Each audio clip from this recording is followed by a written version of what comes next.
Le succès arrive après 17 heures.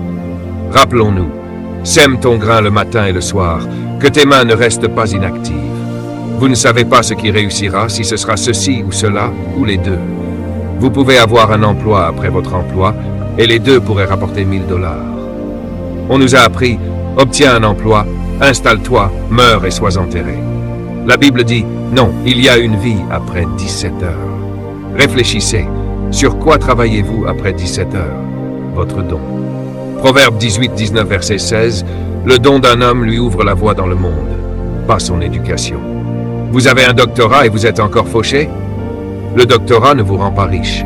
En fait, beaucoup de PhD travaillent pour ceux qui ont quitté l'école. Bill Gates a quitté l'école. Ses enseignants pensaient qu'il était mentalement déficient parce qu'il ne pouvait pas suivre en classe. En réalité, il apprenait trop vite. Il a quitté l'école et a créé Microsoft. Ses idées ont rapporté des milliards. Steve Jobs a quitté l'université, a construit un ordinateur dans son garage et emploie maintenant tous les PhD. On nous a dit, obtiens une éducation, trouve un emploi, paie tes factures et meurs. Non, trouve ton don, déploie-le, deviens riche, bénis le monde, emploie des gens, aide-les. Ton don est plus important que ta compétence. Notez ceci. 1. Vous avez toujours ce avec quoi vous êtes né. Vous n'êtes pas né avec des compétences, elles s'apprennent. 2. Vous ne pouvez jamais perdre ce avec quoi vous êtes né. 3. Votre futur n'est pas devant vous, il est en vous. Vous êtes né avec une semence. Cherchez-la. La clé de votre vie est de découvrir, développer et servir votre semence, votre don, au monde. Toujours chercher cette chose en vous. Elle est toujours là, même si personne ne vous l'a jamais dit. Les crises surviennent parce que vous avez vécu pour votre emploi. Les emplois vont et viennent, mais vos dons ne sont jamais en récession. Même dans les pays les plus pauvres, les semences poussent dès qu'elles ont le bon environnement. Les dons ne connaissent jamais la récession. 2 mots à retenir. Emploi. Servir votre don dans le contexte d'un groupe ou d'une entreprise, souvent au bénéfice des autres. Déploiement. Découvrir votre don et le servir à toute votre génération. Vous pouvez être déployé ou employé. Quand vous voyez la vie au-delà de votre carrière et de vos compétences, vous devenez un changement générationnel. Réfléchissez à votre vie, votre âge, votre situation. Certains sont divorcés, veufs. Que devez-vous faire ensuite?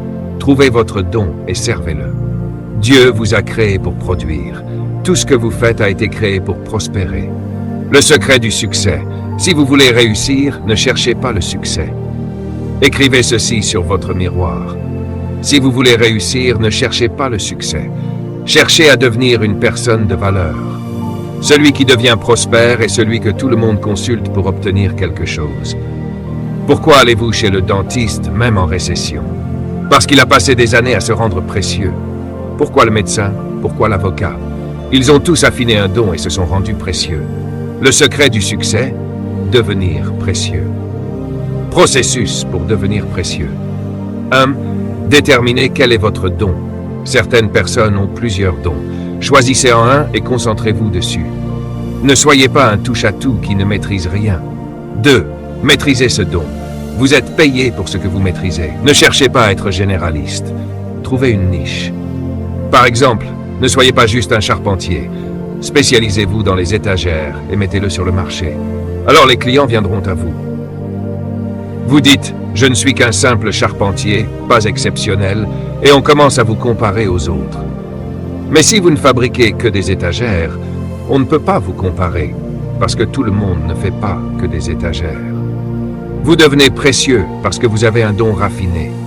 Cela signifie que vous devenez significatif. La signification rend précieux. La signification signifie que vous êtes différent des autres. Tout le monde vend des chaussures? Très bien.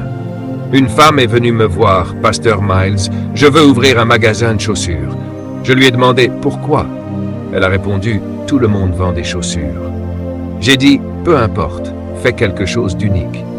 Mon conseil, ne vendez que des chaussures pour bébés de 0 à 5 ans. Aujourd'hui, elle possède l'un des plus grands magasins de chaussures du New Jersey. Les gens viennent de tout l'État pour acheter des chaussures uniques.